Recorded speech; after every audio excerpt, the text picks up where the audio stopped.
Rip and Riff with Jared and Adam.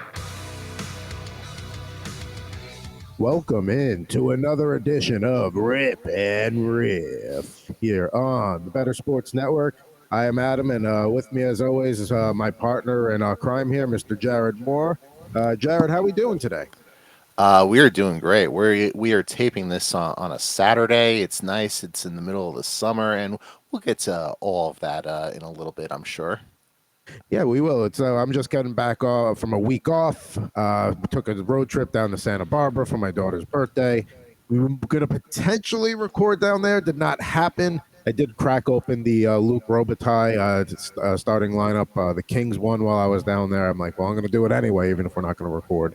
The other LA themed one or Southern California themed one went back in the bin. We'll certainly have that for you at the end of the show after we crack open some cards today. I'm going to be going with a 93 Fleer Ultra baseball pack. At the time of this recording, it is MLB Hall of Fame weekend. Can't go wrong with a little baseball there. The 92, 93, 94 Fleer Ultra era, that's one of my favorite looks. We're going to get to see it. And they all had the same sport. All the sports use the same look with the team colors across the bottom bars with the name and the team. And it was, we'll get to that later. But Jared, what do you got two for us today? I do have two. I picked this box up. I just mentioned how it's summer. It's we're in the middle of a heat wave on the East Coast. So, what better way to cool off than with this $5 box I picked up from Upper Deck, the Alexis Lafreniere collection. 26 cards in this box. It has a rare autograph card, which hopefully we'll get lucky and fish that out. I actually, because I'm an idiot, I picked up two of these boxes, but we'll just open one of them today. And then as a little bit of a palate cleanser, you can tell from the background, I'm not exactly the biggest fan of the New York Rangers, so as a little bit of a palate cleanser afterwards, we'll do a 2022-23 Hockey Series 1 card. There's a chance we might get a Young Guns rookie card in here, which would be nice because some of the rookies in that particular set include Owen Power, Matty Beniers, Matthew Boldy. So there's some pretty good ones in that class if we can get a little bit lucky and pull one. I know hockey cards don't get a ton of love, but the Young Guns series for rookies, I mean, that's withstood the test of time. That's one of the classics. That's like rated rookies for I think baseball for tops. I believe they do that. But Young Guns is a great set, and that's still holding up. Like I have a Jack Hughes one right here, which is PSA graded. It's a 9, but you could just tell, from looking at the card, it's a good-looking card. Yeah, I mean, the Young Guns, I think they started doing them in 93. I want to say Solani's rookie year might have been the first year they did them. I mean, even then, for their time, those cards look good. I'd have to, dig through to pull it out, but I know I have some. But, and now, quick question for you. Because you're close to the Rangers market, would your desire to chase Laffy be as strong, let's say, if you lived in Minnesota, or is it because you can probably if you find that you can probably turn it for a little bit more than maybe somewhere else? Honestly, if I find it, I'll probably, I don't know, if I get really lucky and get two autographs in these two boxes, I'll probably keep one and gift the other one away. My brother's a Ranger fan, so I might just give it to him. Very nice of you. Because that's typically what I do when I find Rangers and Mets cards in these particular unpackings that we do. So, without further ado, I say we get going here. Yeah, I'm going to crack that box open, tear off the little plastic wrap, and try not to damage it because I don't know what it looks like on the inside of this box. But, take off the little shrink wrap. Let's see. It opens it from this end, and it's well protected inside this box. But so you can see, right there, it's nice and well protected. It's not going to move around in there, which is very nice. And then it's literally just within shrink wrap. It's a nice little stack of Alexis Lafreniere cards. So it's almost like overpacking, like what they used to do for CDs when they first came out in the really long boxes. The CDs, I remember those. Yeah. But it's good though. I mean, especially something like this, you want to protect it in the off chance that there is something valuable in this box. Now I'm assuming the price I paid is just there's probably nothing in this box that's worthwhile, but we can have some fun with it, and hopefully for your sake as a Ranger fan and for his sake as a professional hockey player. Hopefully, he lives up to being the number one pick and winds up having a pretty good and productive career. So let's run through his career stats quickly here. So rookie year 2021 season, 12 goals, 9 assists, rookie year, whatever. 19 goals, 12 assists his sophomore season, over 79 games. He also only played 56 games his rookie year. And then this past season, 16 goals, 23 assists. So, like, he's slowly increasing his production, but he's got to take a big step forward for that first overall draft pedigree. Whoa, that's a nice little card right there. Yeah, so, and you can kind of get the vibe from all these. These are all Alexis Lafreniere cards. I'm just looking to see if the back's the same. No, like all of them, they have like little different little fun facts here. So let's see if the camera will autofocus where you can pick that up. But like this one talks about his NHL debut, one shot. He hit somebody, so there you go, and he blocked a shot in his first career game against the Islanders. So there you go. And they're all numbered. They're all part of a set. So like those first two were 1, 2. This is number 3. See, that's the so on and so old forth. Liberty look. Yep. Him with the Broadway hat.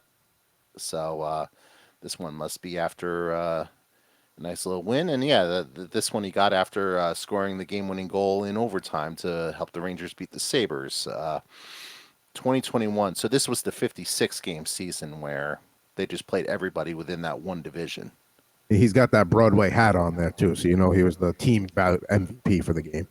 Well, which would make sense if he scored the overtime goal to win a game. So I'm just scrolling through, any of these that kind of look different. Or it looks like this one is from when he was wearing his, I forget where, he played in the QMJHL. So this is from, his junior days. So stuff like this is nice, especially when, you don't really get a lot of cards of guys when they were playing like their junior hockey. So, listen, Lafreniere, when you look at that 2020 draft class, so he was obviously the number one pick. Quentin Byfield, number 2. He's playing well for LA, but he's a little more protected. He's got some more talent around him, I think, in terms of being more well balanced. Tim Stutzel in Ottawa. Seth I think Jarvis, I have a Stutzel rookie card in my box here, by the way. That's one I would hold on to. But Seth Jarvis already is a big contributor for Carolina for them. So he goes 13th overall. So Ranger fans becoming impatient with Laffy and got to see a big step forward this year. I like this one right before he made his home debut at Madison Square Garden. So that's a nice card right there. But yeah, it looks like a lot of these are just. We made a series of Alexis Lafreniere cards from when he was a rookie, and they all look pretty standard. Let's see. And then this one when he's playing against the Devils, but the fact on the back mentions he had 3 hits and a takeaway in a game against the Bruins. So it's kind of a weird choice. I don't know if they're all like that by design, but yeah, you would think they would use a Bruins game photo for that. I mean, you also would think. That's what you draft first overall for. What was the stat line again? Oh, 3 hits and a takeaway. Yeah, that's what you want 3 hits and a takeaway. So that's first overall right there. There you go. When I think number 1 production, I think 3 hits and a takeaway. Nice card here with Artemi Panarin, who will hopefully have a big season for the Rangers for your sake again. And let me put the rest of these down because these are all pretty base and pretty standard. I'm just flipping through the rest of them right now. I did not pull the autograph card, so that's a negative, at least in this box. However, it does close with an Alexis Lafreniere card with Team Canada defeating Russia for gold at the 2020 World Juniors.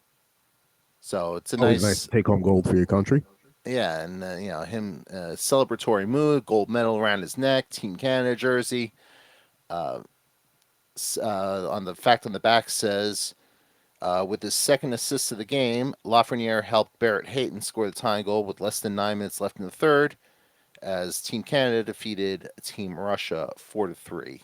And that is a box of Alexis Lafreniere rookie collection cards, which. Not exactly. For $5, I think I got about what I expected out of that. It's $5 for a nice set of cards for Lafreniere, and then you'll open up the other one later, and then you'll get cool ones because that's the one we picked for recording. So that's how Oh, it works. 100%. Yeah, that'll be the one that has the autograph card. That might have, like, if he's got into like a fight or something. I don't even know if he has, but anything like weird or something like that. Like, I would prefer, something that unique like that in that respect. But what are you gonna do? So, because it's a little boring, just opening up a entire box of Alexis Lafreniere cards, we'll cleanse the palate a little bit with some other players from around the NHL. Hopefully, we'll get a nice Young Guns rookie card here. And what year is this one again? 2022-23. There's going to be a Laffy card in there just because we just opened up a bunch of them. So there's going to be one in there. 100%. Oh man, if I do pull that, I might just call this taping here. I don't know that we can do any better than that.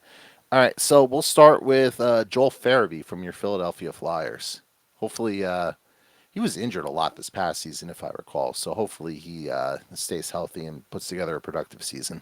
When he's healthy, good middle six, more of a third liner kind of guy. But, definitely, he'll get his minutes in Philadelphia this year. They're not trying to win.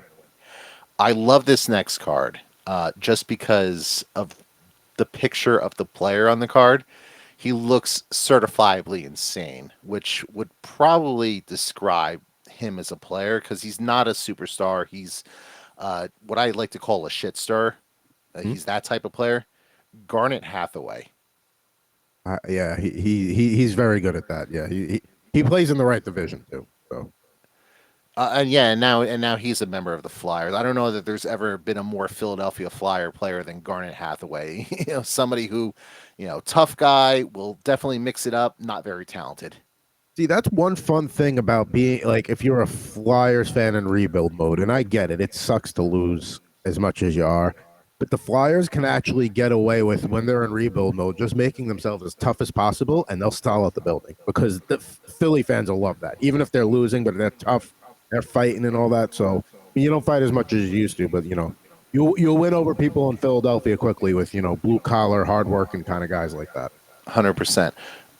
Jake Muzzin from the Toronto Maple Leafs. Unfortunately for him, maybe his career's over. He's one of those LTR IR guys. This next card is a very nice card, and you'll like this as a Ranger fan. A defense mechanism Adam Fox card. Oh, that is a nice looking card. That needs to go in a penny sleeve almost immediately. Yeah, 100%. Adam Fox cards have some value out there. Well, he's a former Norris winner. He's obviously a Ranger. He's young. He's still got his entire career in front of him. He's going to win more Norris trophies. Just, the caliber player he is, the fact he's a Ranger, and, a lot of those guys tend to be primarily in primetime games on national TV, so they get a lot of exposure. So I'm reading the back of this one real quick. Had an assist in the first period, added a pair of helpers in the second to helped the visiting Rangers to a 6-3 win over the rival Islanders on April 21st, 2022. But, yeah, that is a very nice card. Yeah. It's got like a little bit of like a refractor type of thing going on. Yeah, a little bit of a hologram effect there. Yeah, a hologram effect. I guess the better way of putting it. Yeah, that's nice. All right, let's put that one aside. And then I have one more pack of these cards. We can go through that one as well. But just to finish up this particular pack, Anthony Mantha from your Washington Capitals, another guy who's kind of been besieged by injuries the last few years. He's starting to fall into bust status. He's a guy. I saw somebody post on social media somewhere that I thought he would have been a 40-goal. He would have been a 40-goal a season guy by now, or at least consistently 30. And I'm like, you're right. He should have been there by now. But that's someone who's probably a little bit of a sore spot for you, just because the fact he was traded away. Pavel Buchnevich, fantastic player, guy the Rangers never should have gotten rid of. They never should have got rid of him, but there's always going to be casualties. And let's be real here. When they signed Panarin, they abandoned their long-term rebuild plan. They expedited it, and then once you do that, once you break one rule, what's stopping you? Jonas Brodin of the Minnesota Wild. There you go. With middle pairing defenseman. And another guy who's known for insane looks on his face, Brandon Tanev for the Seattle Kraken. Now, that's a guy that should go through Philadelphia at some point in his career. 100%. Yeah, he's That, definitely a Flyers player. he's got to be a Flyer for a season at some point. Now, what does that say? I forget the guy they took in the draft. Not this past year, the Russian guy, but the guy they took last year, who they took in the first round. I forget his name, but he was described as like the most Philadelphia Flyers player ever. And it's like, what's it like being a fan of a franchise that's like known as like that? Because like when you say like Philadelphia Flyers, what do you think? You think Cutter big goon? Gauthier? Yeah, Cutter Gauthier. But like when you hear like he's the most Flyers player ever, you think of a guy that's like he's a goon, he's gonna get into fights, he's gonna mix it up. Like you think of like I don't know why he's the first name that popped in mind, but like you think of like your Wayne Simmons types of guys like who just generally are not fun to play against. Yeah, but when I think your best case scenario when you say a Philadelphia Flyer, like a guy like a Matthew Tkachuk comes to mind, a guy that can just go out there and dominate a game, and he has no problem getting in your face or instigating, or that's like a best case scenario for like a Philadelphia Flyer with identity. But yeah, like you said, like it's a Philadelphia. That's what they like. That's what they want. That's what won in the mid-'70s. That's what got them back-to-back cups those 2 years. It's always been popular, even back in the Lindros days. I mean, the Legion of Doom. I mean, Lindros just would ragdoll people because he was just that dominant, and that's what they like. Maybe they should stop letting Bobby Clark make personnel decisions for them, especially when the fact it's 2023. But I digress. All right, so we'll go through this other pack real quick. Lucas Raymond had a little bit of a down year this past year for the Red Wings, but still has his whole career in front of him. Lucas Raymond, another guy from that Lafreniere draft. Another guy I forgot to mention, at 12th overall, Anton Lundell from the Florida Panthers, who was definitely a contributor for them as a regular in their Stanley Cup quest. So, Kozlin from the Vancouver Canucks. I think he was a former, I want to say top something pick. I feel like he's definitely a former first round pick, maybe top 5, but. Philip Kuroshev from the Chicago Blackhawks, showing a little bit of tongue there, a little bit of tongue action. Brady Shea from the Carolina Hurricanes, former Ranger. Yep, another former Ranger. This one's a nice card. This is a UD canvas card of Jamie Drysdale from the Anaheim Ducks. It's another guy from that Lafreniere draft. There you go. Yeah, and a former top pick. He was the #1 defenseman in that class, if I recall.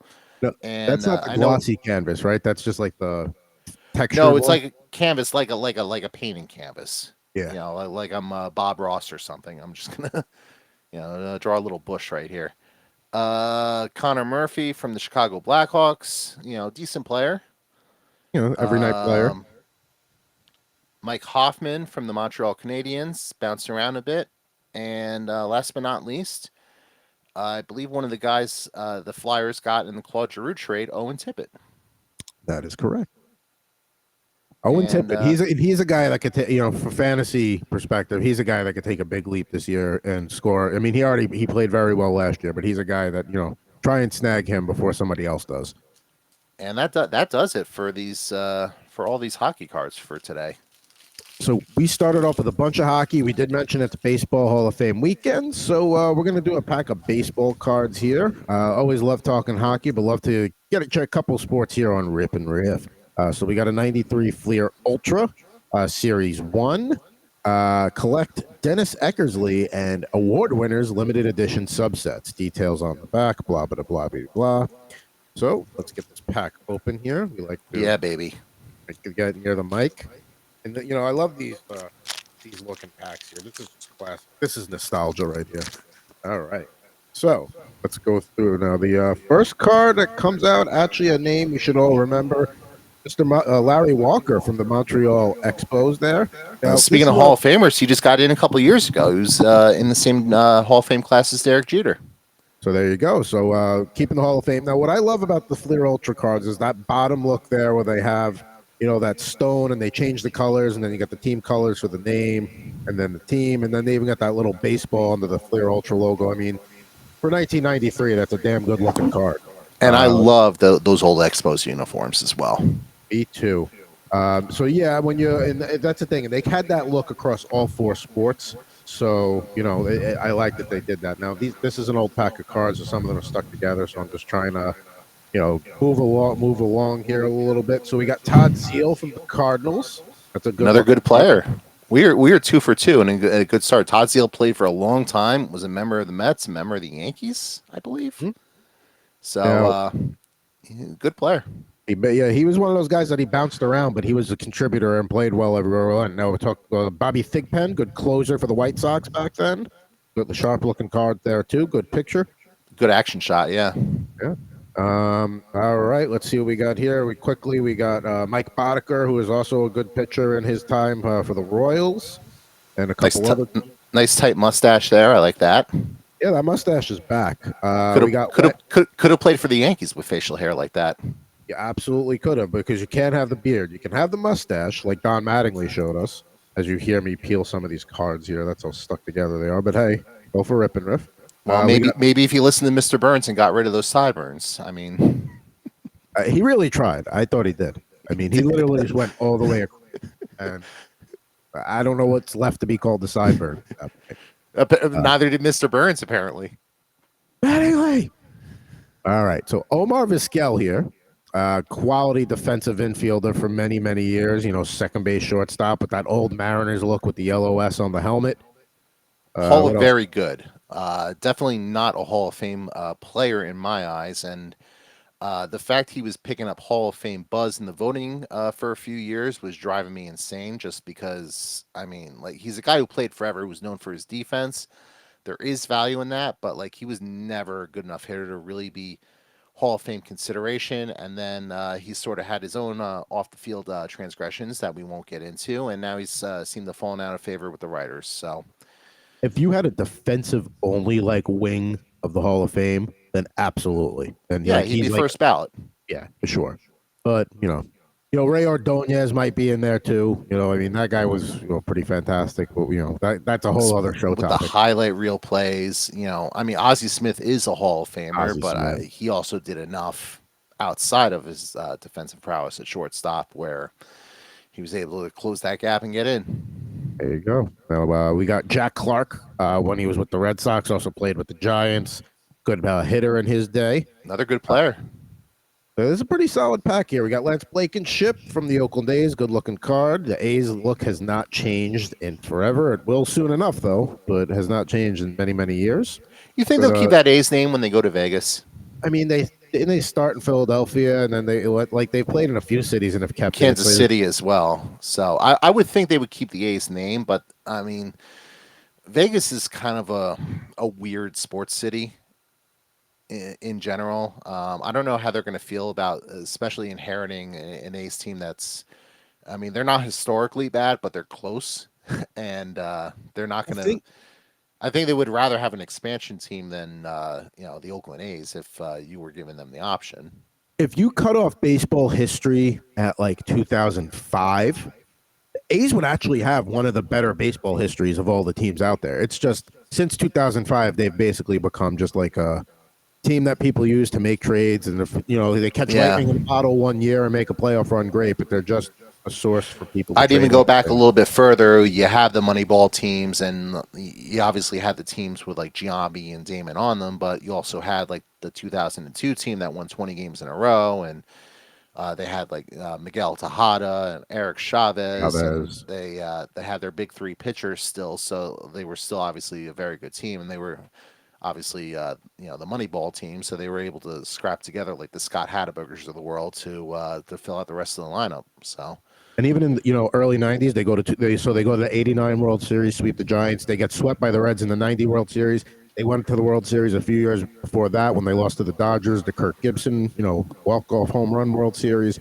So they were a good team. The '70s, they were always in the mix too. So again, they have a rich history. It's just fallen by the wayside. So sad to see that. I do think Vegas The Raiders obviously are their own kind of unique brand, and like they transcend wherever they play. They'll always be the Raiders. They've been the Raiders in L.A., Oakland, and now Vegas. I think the Athletics, because it's not really a specific. It's not like, I mean, listen, Utah kept the Jazz from New Orleans, so anything's Right. possible. But And also with Vegas, like, all right, you have the Golden Knights. They came in as an expansion team. They were good right away. They obviously went to the Cup final that first year. They've been consistently good throughout their entire run. Yeah, they missed the playoffs 2 seasons ago, but they bounced back last season. They win the Stanley Cup. So they've been able to build that fan base and turn Vegas into a hockey town as well. I think whoever's going to, well, listen, if they move, it's going to be Vegas. There's going to be a lot of money being pumped into that team, and they know they can't play the game the way they play now. You can't just be like a farm system. Not in that town. Not in that Yeah. town. No way. They're not going to take that. You can only go so long with like tourism fans. Like you'll get visiting fans to come in there the first time. Oh, sure, absolutely, the novelty of it. But that only lasts for so long. Yeah, like as a Yankee fan, I'll definitely go down there and see them. To see the Giants or the Dodgers play there is kind of cool too. The Diamondbacks, the whole desert rivalry kind of thing. But like, after that, I mean, Vegas Golden Knights. I've been to a Ranger game down in Vegas. That is, everybody should go. If you're a hockey fan, even or if you're just a sports fan, everybody should go to Vegas for a game. It's a fantastic experience. But let's get back. We got a few more cards to go through here. Bill Wegman used to play for the Brewers, although the card got you can see a little damage from being stuck to the card on top of it right there. So, I don't think you're going to make your retirement money off of that Bill Wegman card, so we'll be okay. I had high hopes. Dwayne Ward, nice Blue Jays. I love the Blue Jays uniform. That's like Blue Jays. That's the look right there. And that's 93 Blue Jays. So those are the back-to-back World Series teams. That's right. They beat the Braves in 92, and then Joe Carter's walk-off in 93. Tony Phillips, hell of a player for the Detroit Tigers, speaking of defensive studs, but he also could hit the ball. Great Detroit Tiger right there. Mickey Morandini, Phillies. Also was a big on the team that lost to the Blue Jays that year in 93. We got some Jeff Tackett, Orioles catcher. No idea who that is. Probably the guy that caught like every fifth game. Then we got Mel Rojas, another expo there. Yeah, good little picture there, Mel Rojas. And we're going to close the deck strong here because we've got a multi-sport star, Mr. Deion Sanders. Not the one I was hoping you were going with, but yeah. And Deion obviously in the news this past week as well. Not necessarily so much for Deion, but the fact that Colorado is moving to the Big 12. They're moving back. A little bit of college football realignment. I don't think anybody in the Pac-12 they care because all right, Deion's there now, and like it would have been fun to have him. But like somebody pointed out that like they've never won a bowl game in their time in the Pac-12, so it's like they're like if it was a potluck dinner, they're the ones that brought like day old donuts from Dunkin' Donuts. They like, and it's like thanks stale rolls. Yeah, basically. Yeah, that's what Colorado brought to the Pac-12. But now the question is, will you lose UCLA and USC? Now they're down to 9. So the question is, do you add 1 or do you try to add 3? I think San Diego State is an obvious one that should go to the Pac-12. But then after that, we'll see. We'll see what they do. But yeah, I think that's the obvious one. I think the Pac-12 is dead for all intents and purposes because you obviously have USC and UCLA moving to the Big Ten as well. So if I were Oregon, I'd be looking to get the hell out of there, especially I guess the Big 12 would be the next best fit. Yeah, any of these schools that has like a rich athletic tradition. So yeah, I guess you could put Stanford in that group as well. But if you're Washington and Washington State and Oregon State and Arizona State, you're kind of out on an island right now. Yeah. I mean, Utah kind of too. They're, in no man's land. But I mean, I'm not a big college sports person. I don't follow as close as I used to. But like from an outsider's perspective, it really just seems like we should just make 4 24-team super conferences. That's your D1 bowl series right there. I think that's where this is ultimately going. Now, it might not happen for another 20 years because of the way TV contracts are and all that sort of stuff. But like, I think you have the SEC. I think you have the Big Ten, and then basically have everybody else. It's pretty much going to be like you said, SEC obviously that's where college football exists. I think you're going to have kind of like it's going to be like an SEC and then kind of like a North and East, which would be like the Big Ten. Then you would probably have no, you could probably make two conferences out of that, and then you'd just basically have everybody from like Kansas City West becomes another super conference, like the Pac-12. So you'd have like the Big 12, the SEC, the Big 10. Yeah, just get there. That's all we want. Just get there, and then I think that's where this is going. Just get there. And also, can we change? Like, you're not 10 teams anymore. I understood when you went to 11, like, be the Big 11. I get that, but like, come on, man. Like, or the Big 10, what? Like, why? Same thing with the Big 12. Is at least the Big 12? I think is back to 12. I can't even keep up anymore. It's tough to keep track. All right, so what's your starting lineups today? So we have a selection of 4. Now, it's 2 of them are topical, or from stories that have happened within the week of us recording this. Other 2 are just fun. Now, would you like me to tip you off on the sports that are more topical? Sure. So the topical ones would be football and baseball. The football, the hockey, and the basketball are both big names, but they're not as topical as the other 2. All right, let's stay topical, and let's stay with the baseball theme you got going on. We'll go baseball today.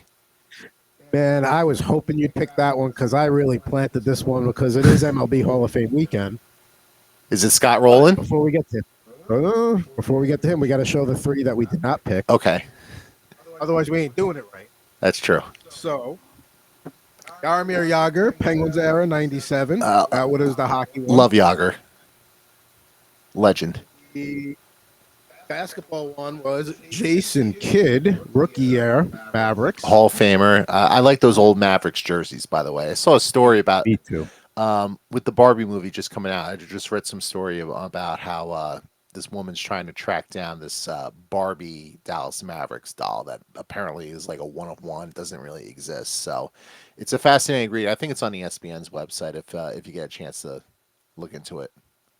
I never thought I would seek out an article about a Barbie doll, but as soon as we're done, I'm absolutely going to read it. That sounds fantastic.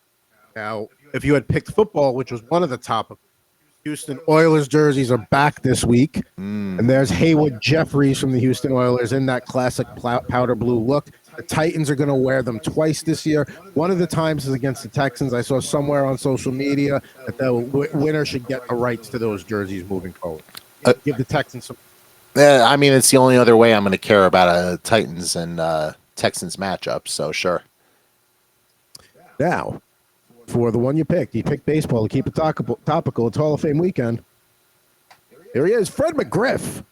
I'm glad that I didn't spoil it with the other player going into the Hall of Fame this weekend. But the Crime Dog, obviously well-deserved, should have been in years ago. And honestly, if he didn't lose so many games because of the 94 strike and then the 95 lockout, he had 493 home runs. He would have hit 7 more. He would have been a shoo-in at 500. And it's embarrassing that he couldn't get in on the on the writer's ballot, but I'm glad that he did finally get in, and he's going to have his moment in Cooperstown. It is very embarrassing and he was pretty solid defensively at first base too. He was not a liability. He held his own there. I mean, you look at his career. Starts in '86 with the Blue Jays, and he goes to the Padres for a couple of years. Then he's with the Braves, in the mid '90s, part of that World Series team in '95. And then he goes to Tampa and contributes there. Then he's Cubs a few years, Dodgers, and then back to Tampa to retire. Now there's very few Devil Rays starting lineup, so that's why I got McGriff, because let's face it, there wasn't any options for Devil Rays. So that's Devil Rays. Ugh. This is Devil Rays. Yeah, it's kind of gross. I mean, when I think McGriff, I think Atlanta Braves. Of course, but I'm on a quest to have one starting lineup from every team ever made. Like for NHL, they never made one for the Minnesota Wild, but they made ones for the other 3 of that expansion era. So I'm trying to do that for every sport. And here's the other thing with Fred McGriff as well, which we have not mentioned. Part of what I would call arguably the greatest baseball commercial ever, when he was the pitchman for the Tom Amansky defensive drills videos. No, you're right. We would be remiss if we did not mention that his plug for that in the video. I mean, I'll still watch it. I don't even play baseball anymore, but that makes me want to buy it. Fred McGriff, I mean, that's a pretty big name. Now, if we were doing Hall of Fame, and I'll talk while you're cracking the seal on that. If we were going to do Hall of Fame baseball commercials, that one would be in it. The Chicks Dig the Long Ball commercial would be in it. Hey, that's what you want to hear. That's why you come and watch. And then I think it's, up for interpretation. Like, who else would make that theoretical Mount Rushmore of baseball commercials? Now, I gotta say, the card is bent, whatever. Aw. But they basically look at that. They basically photoshopped the logo on the hat. I don't know if that hat ever existed for the Devil I Rays. don't think it did. No, that they that is definitely totally- photoshopped the actual logo. Well, what year was this? 98? This is a 1998 one. Yeah, yes. well, that So was the year they came time. into Major League Baseball as an expansion team. So maybe they probably just didn't have a picture of him in that. I didn't realize he was on that 98 Devil Rays team. So, I mean, that's actually impressive for 98 if you think about it. But here is the now he's sliding into a base right there. You can see the Devil Rays logo right there on his jersey, and the hat. Good logo. Actually kind of looks like good logo. Kind of looks like him a little bit. Yeah, I'd say so. The sliding ones are kind of unique. They're a little different than like the typical swinging or pitching. But yeah, Fred McGriff, he's going to be a part of the starting lineup studio audience behind me here. Today, as a part of it, we got Luke Robitaille, the one I cracked from Southern California, then Wayne Gretzky and Teemu Selanne, and then across the top row, we've got Barry Sanders, because why not? Ricky Henderson, who was the one who was last week's opener. Rob Moore, because the Jets are going to have a white jersey look to that green look back there. And we'll have a picture up later of all of them. And then finally on the right, you got Sean Kemp in his warm-up uniform taking a layup. So I didn't realize that McGriff played parts of 5 seasons with the Devil Rays. Yeah, he was a Devil Ray. Like, he was a Brave. He was a Blue, but like it wasn't like Wade Boggs, where it's like, okay, fine, like you were there just to finish off your career and put some butts in seats. Right, he was there for a while, and he was really good as a Devil Ray. Like, you go back and you look at his numbers, like 1999, 32 homers, 104 RBI, a 957 OPS, an OPS plus of 142. Like, he was a really good player, and you especially think of like those early Devil Rays teams. Those teams were dreadful. So like he must have been like the only good player on those teams. It's crazy to think that baseball has not expanded since then. I mean, Yeah. not basketball hasn't in a while either. Really, they've had teams relocate or rebrand, but they haven't. Football. The Texans were the most recent one. NHL, of course, we talked about, but like. But baseball is going to expand. It's just a matter of when and where. Well, they have repeatedly said they're not going to expand until the Rays and the Oakland A's resolve their stadium situations, because the stadium they play in Tampa or St. Pete, more specifically, that's a dump. And it is. I've been there. It's like it feels like you're watching a ball game in like a mall, right? Or like an abandoned Walmart or something. Yeah, that's a better way to describe it. And the only ballpark that is a bigger dump than that is the Oakland Coliseum, which is literally a dump. And we don't need to gross the audience out with talk of raw sewage and whatnot, but raw sewage has been prominently featured in Oakland A's games in the past. And usually in the visiting clubhouses too, which is not how you want to welcome a team in. So and having been there for both football and baseball, it's a dump. I mean, it's got charm when the game, the old John Madden Raider era games that happened there, and the A's history that happened there. Before they put up Mount Davis, it had one of the best views in baseball. But that's all gone. And now it's just a ballpark where a family of possums lives in the closet. And as Homer Simpson would say, I call the big one Bitey.